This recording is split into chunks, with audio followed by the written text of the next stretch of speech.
as informações como elas são. Para quem assistiu aquele desenho Divertidamente, bonitinho o desenho, bacana, tá? As emoções na cabecinha da pessoa, mas aquilo não é ciência.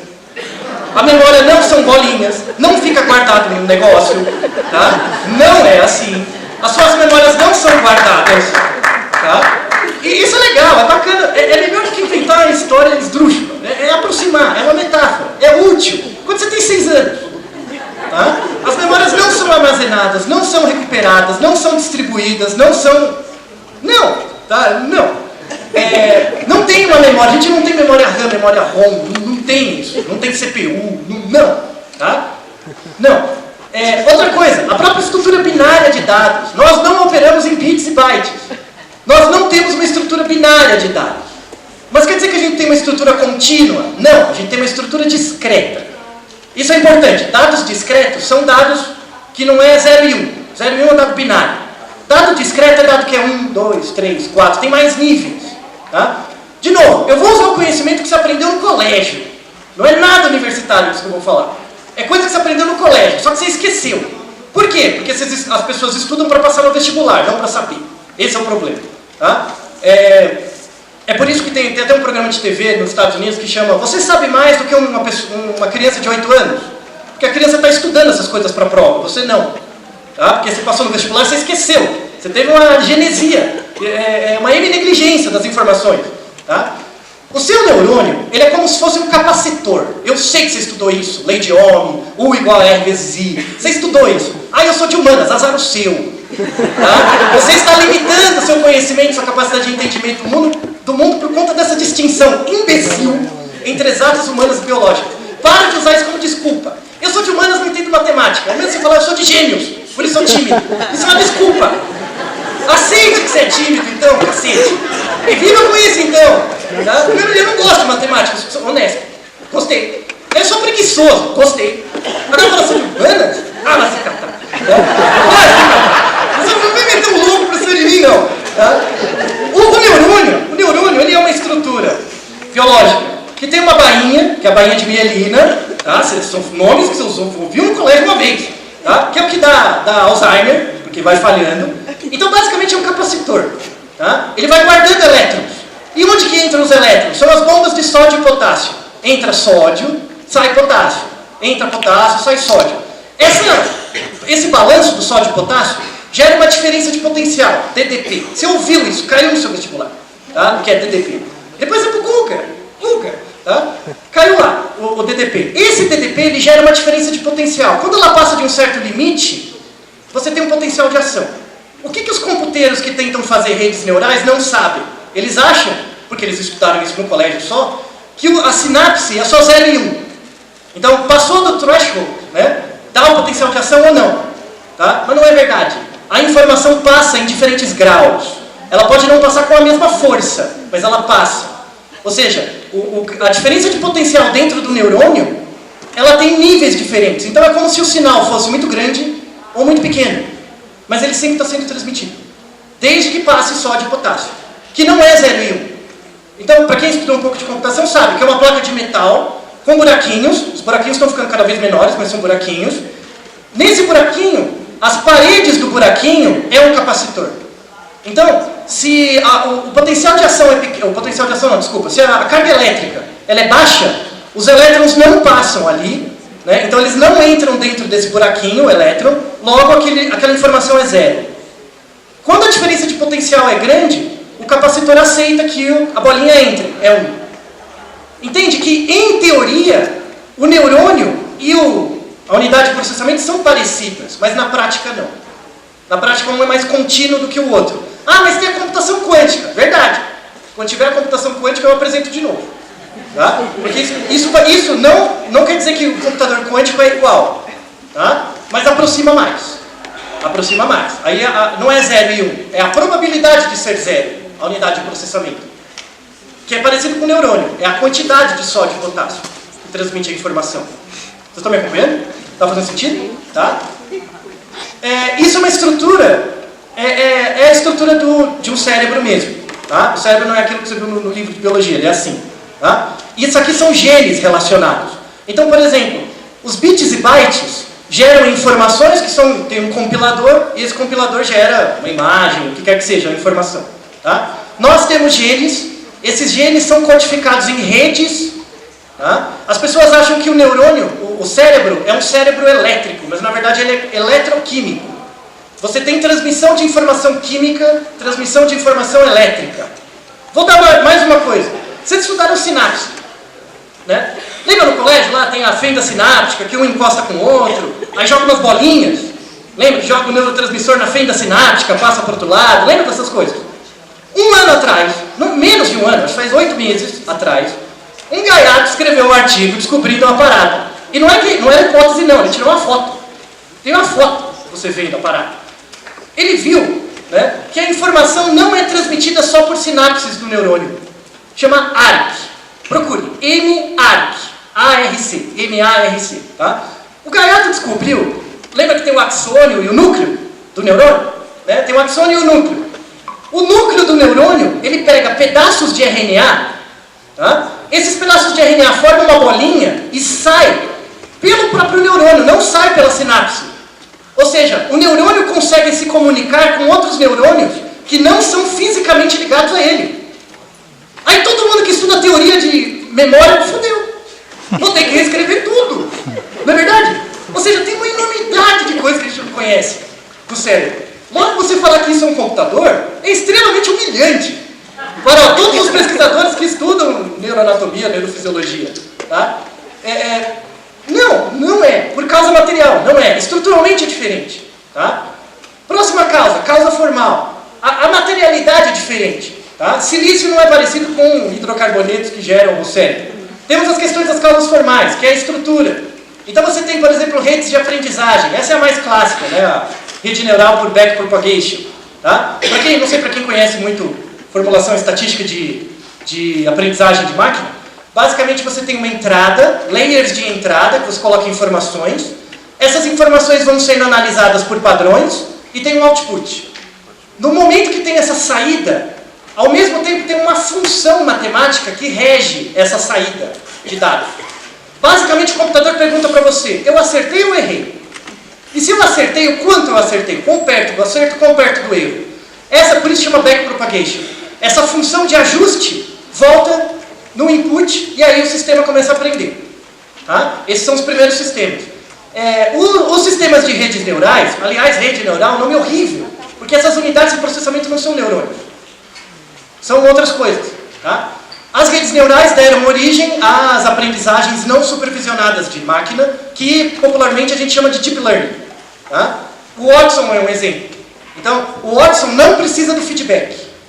Tá? O feedback é muito pouco para ele. Ele já aprende de forma integrada.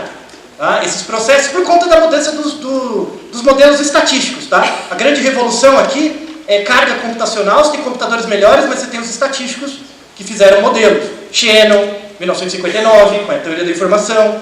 Tem o von Neumann, que é até mais antigo. Né? Graças à teoria do Shannon e também do von Neumann, o von Neumann, em 1958, escreveu um livro que chama O Cérebro como Computador.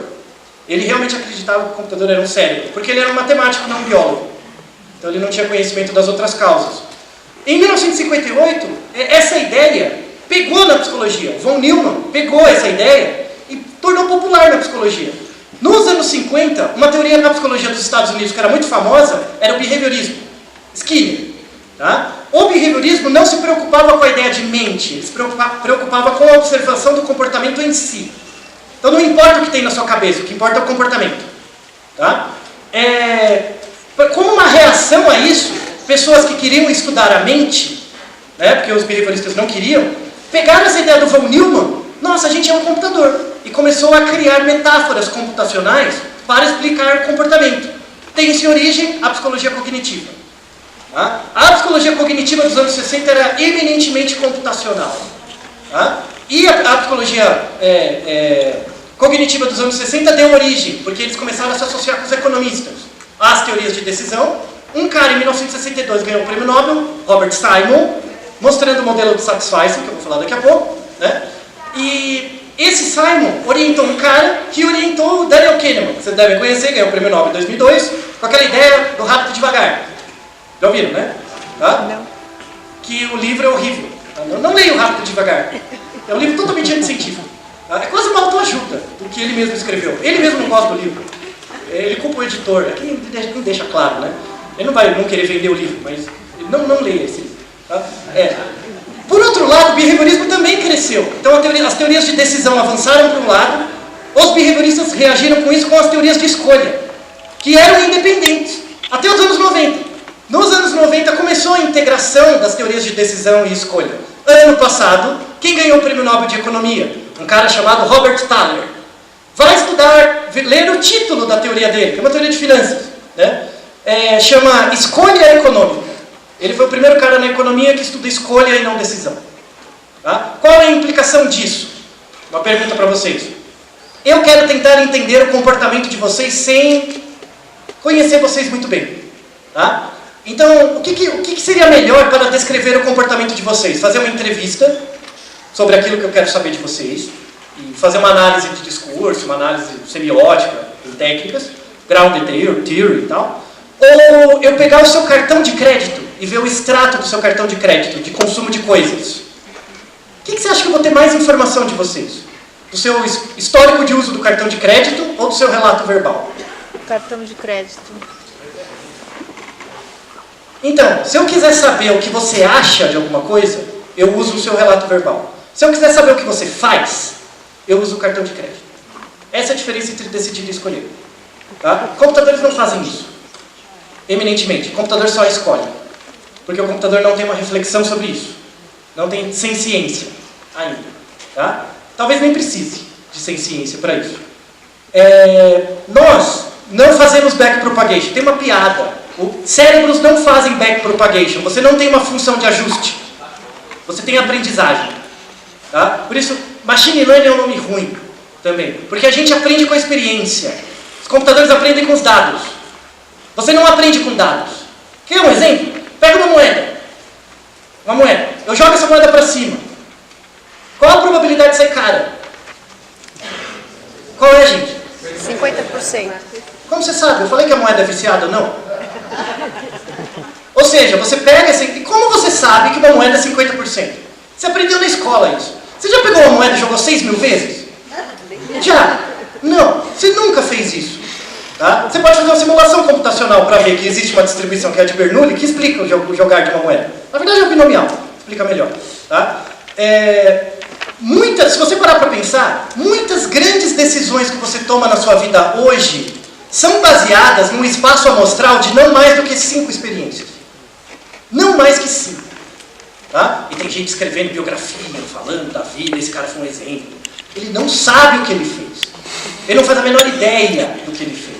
Ele só vai saber quando ele morreu. Aí ele olha para trás. Tá? Você não tem como fazer previsões usando tão pouca informação. Tá? Computadores têm. Isso já é uma diferença central. Nossa, então os computadores vão nos dominar. Eles já dominam. Você quer fazer um cálculo. Quanto é 792 vezes 312? Você vai pegar a calculadora. Você já está dominado pela calculadora. Quem garante que a calculadora fez a conta certa? Não é verdade? Se você já é dominado por máquinas, desde Arquimedes, você está querendo enganar quem? Desde Arquimedes você tem que levantar a pedra. Você bota um pedaço de metal para levantar a pedra, já dominou. Perdeu, você não vai levantar a pedra sozinho. Sabe a dominação, as máquinas. Mano, só está ganhando escala a coisa. Mas isso é algo que existe desde sempre. Não é inovação isso. Tá? De novo, você reduzir as pessoas a isso é muito triste. É uma ódio à ignorância. Eu falo com convicção. É uma ódio à ignorância. Tá? Nós somos sistemas que... A memória, eu vou dar o exemplo da memória. Como que nós não guardamos memórias. Tá? Se eu pedir para vocês, lembre de uma situação da sua infância quando você estava na escola e tinha 9 anos. Vai vir alguma coisa. Tá? Só que no momento que vir essa informação, eu estou te dando um input em que você tem áreas cerebrais que são pré-ativadas. Tá? Essa informação que eu estou dando um input vai pré-ativar isso. Essa informação vai ficar saliente para você. Você vai lembrar. Só que no momento que você lembra, traz para o pré-frontal e lembra, essa informação é automaticamente modificada. Na próxima vez que você for lembrar de uma vez o seu colégio com 9 anos, você não vai lembrar exatamente disso que você está lembrando. Você vai lembrar do que você lembrou. Entendeu? Então, a cada vez que você lembra alguma coisa, na verdade você está tendo uma rememoração da primeira vez que você lembrou. Tá? Isso é chamado memória autobiográfica. É por isso que pessoas mais jovens sentem, porque você é jovem, que você sabe muitas coisas, mas você tem um core, tem uma essência. Né? Quando você é velho, mais velho, tem 70, 80 anos, você vai perceber que essa essência vai sumir. Você é o que você está acontecendo agora. Você é o que acontece agora, o que você vive agora. Tá? E isso é o resultado da noção de memória que a gente tem. O fato de você ter uma essência, essa essência é a sua predisposição para decidir coisas de um certo padrão. Isso te retroalimenta. E essa é a definição de ego, não psicanalítica. Que é de repressão sexual. Tá? Repressão sexual passa por isso. Tá? Por que as pessoas são reprimidas sexualmente? Porque elas aprenderam a ser reprimidas e rememoram isso. Isso faz parte desse core dela. Você vai perdendo com a idade. Você vê o velho, né? Pega o velho de 100 anos. Minha bisavó morreu com 100, 101. Ela falava as obscenidades moras. E não estava gaga. Ela falava, eu tenho 100 anos. Você acha que vai vir alguém me prender? Grande, né? Ou seja, você perdeu essa essência regulatória. Você vive o momento. Vive o momento. Né? É assim mesmo. Tá? Então, mostrando isso, né, recomendo esse vídeo do YouTube, Can the Brain Do Backpropagation? Tá? Esse professor, o Geoffrey Hinton, quando eu estava em Toronto eu conheci ele está em Stanford agora, e ele mostra por que o cérebro não faz, ele trabalha no Google hoje, por que o cérebro não faz backpropagation. Tá? Então, neurônios corticais não se comunicam por valores, são diferenças de potencial, as funções de feedback não voltam sempre para a mesma fonte. Quando você faz um backpropagation, necessariamente do output vai para o input. No nosso cérebro não é assim. Você tem o neurônio A e B. O feedback do B pode ir para o C, ou seja, não tem nada a ver. E neurônios não têm conexões simétricas. As conexões são completamente assimétricas. Tanto é que dá para identificar vocês pelo padrão de atividade neuronal, como se fosse um RG. E o que a gente faz, na verdade, é esse mecanismo chamado satisficing do Simon, 1956, mostrando que não tomamos decisões otimizadas. Pessoas não otimizam. Tá? O que quer dizer o satisficing? Eu traduzo por uma onomatopeia. Satisficing é... Isso é satisficing. É a melhor definição gestáltica. É satisficing. Sabe quando você está respondendo um questionário na internet e você começa a ficar cansado, você responde de qualquer jeito? Não é de qualquer jeito, é usando satisficing. Quando você está fazendo uma tarefa reprodutiva, de repente você... Isso é satisficing. Isso é satisficing. Por quê? É altamente adaptativo biologicamente a gente ter satisficing. Por quê? Eu consigo programar um computador para ele operar na sua carga máxima. Eu faço overclock em computador. Pessoas não têm overclock. Você nunca vai operar a 100%. E não é, eu quero desenvolver 100% do meu cérebro.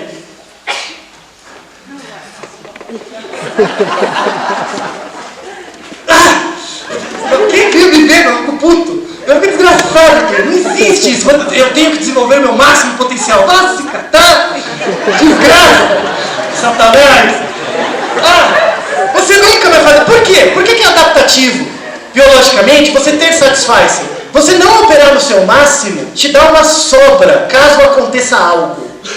Quando você diz, eu estou exausto, você não está exausto. Isso é importante biologicamente, porque se um dia acontecer alguma coisa, você foge.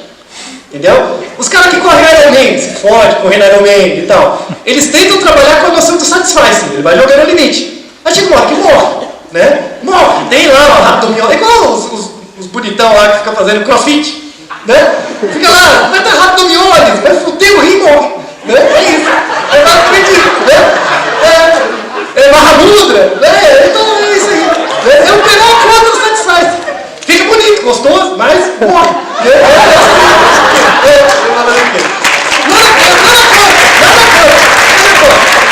Fazer o quê? Seleção natural é pra isso, né, gente? Mas enfim, vamos entrar na causa eficiente.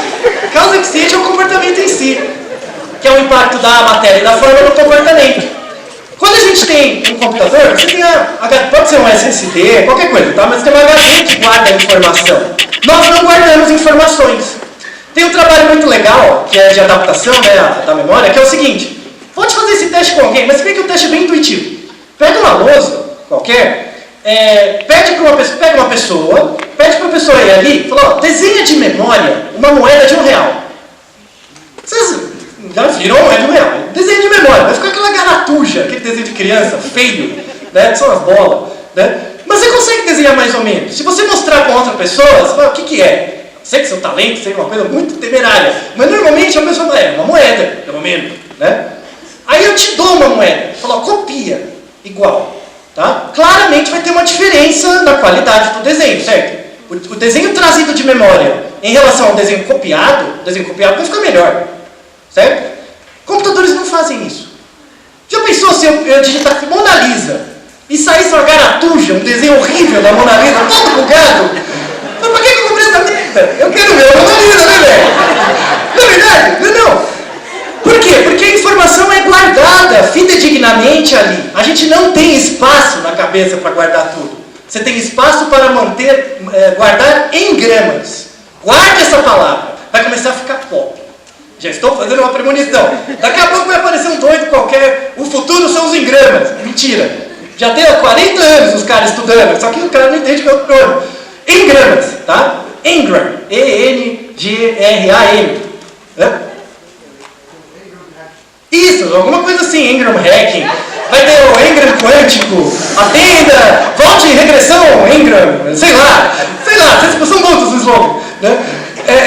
Os engramas, que é a nossa definição de memória atual, são padrões de pré-ativação que o seu cérebro tem. Então, o fato de você lembrar de uma coisa, por exemplo, eu sei que isso aqui é um apontador, por duas razões, pela minha experiência com ele, e porque ele é parecido com coisas que são parecidas com aquilo que eu estou procurando. Tá? Então, se eu te mostro um objeto completamente diferente de tudo que você viu, você buga. Você não tem referência. É isso que acontece com as crianças pequenas, né? Elas não têm muito repertório. Elas têm poucos engramas. Então, os significados das coisas são baseados em cadeias de significantes. Só que esses significantes são neurais. São estruturas neuronais de comunicação entre neurônios. Então, o que você tem na sua cabeça é isso. É um protótipo. Tá? Que consegue melhorar. Os computadores não são assim. Os computadores não se comportam assim. O computador mostra o que é. Né? Ou pelo menos a informação que entrou, razoavelmente é a mesma que saiu. Tá? Eles são mais fidedignos. Computadores trabalham com precisão, a gente trabalha com eficiência. Imagina que eu pego o cérebro de um de vocês e ligo. Imagina que é possível fazer isso. Eu tiro o cérebro, coloco uma água e eu quero fazer ele ligar. Tá? Aí eu ponho os eletrodos para ligar. Quantos watts você acha que eu preciso? Eu vou pôr numa bateria. De quantos volts tem que ser essa bateria para ligar um cérebro? Então, pega um computador gamer, daquele que joga o cérebro. Né?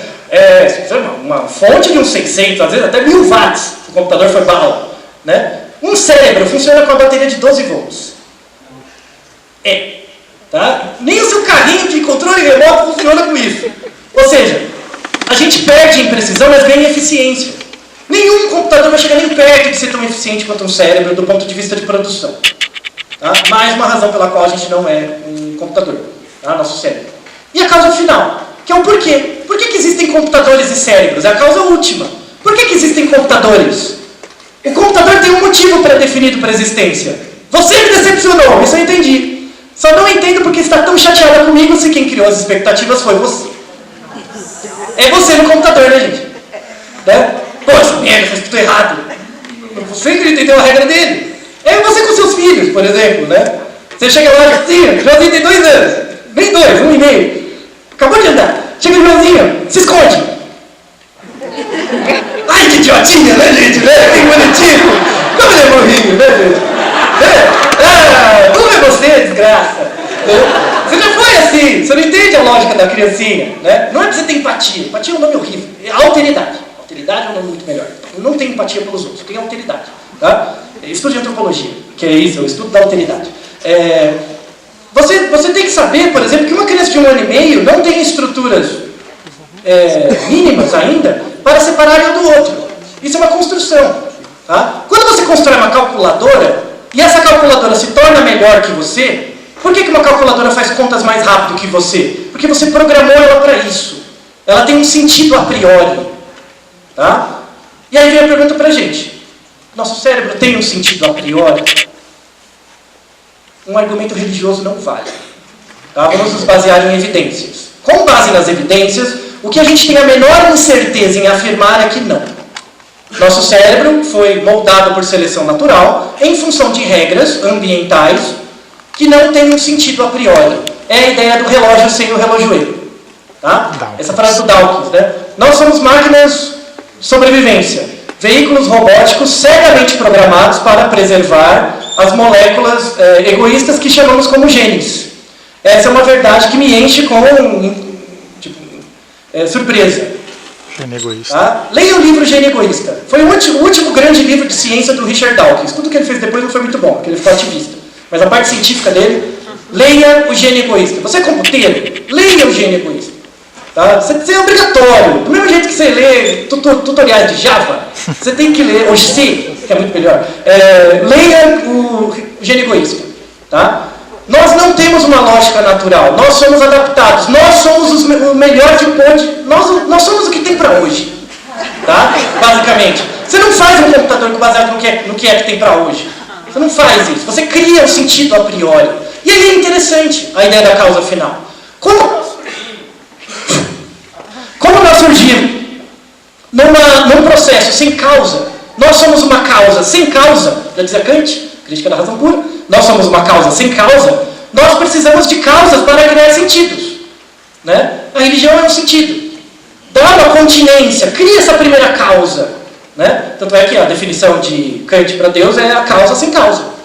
É uma causa sem causa, porque aí a partir dela você decorre todas as outras. Né? Dá certo em várias situações. Funcionou por muito tempo. Né? Só que como nós nascemos num contexto sem causa, isso cria um problema para a gente, que é o problema do sentido, da existência de sentido, né? Das coisas. A religião veio para resolver isso. Até hoje. Tá? Na causa final, nós estamos criando um ser à nossa imagem e semelhança, que é o computador. O computador, na verdade, é um fruto disso. Se você pegar todos os mitos de criação, se você pegar mitos de criação de diferentes religiões, tem coisa em torno de 600 mitos de criação diferentes. Tá? Adão e Eva é só um dos 600. Mas todos têm uma coisa em comum, que é a criação por algo transcendente, que tem regras a priori que eu desconheço, mas essas regras me deram vida e a partir daí eu vivo minha vida ou em função dessas regras ou em função de outras regras ambientais. Tá? Não é o mesmo que você faz com o computador? Quando você faz um algoritmo? Tem gente aqui que adora a ficção científica. A primeira grande ficção científica foi as religiões. E nós estamos seguindo isso muito, muito, muito bem. Porque vamos criar computadores capazes de... Morreu. Política pode ser considerada uma ficção científica? Política é um epifenômeno. É diferente. Vou abrir um parênteses rápido para a sua pergunta. Pensa um jogo de xadrez, tá? Em que você tem uma mesa... Quem perguntou? Prazer. Pensa uma mesa de xadrez, que você tem os jogadores, tem um tabuleiro, tem as peças.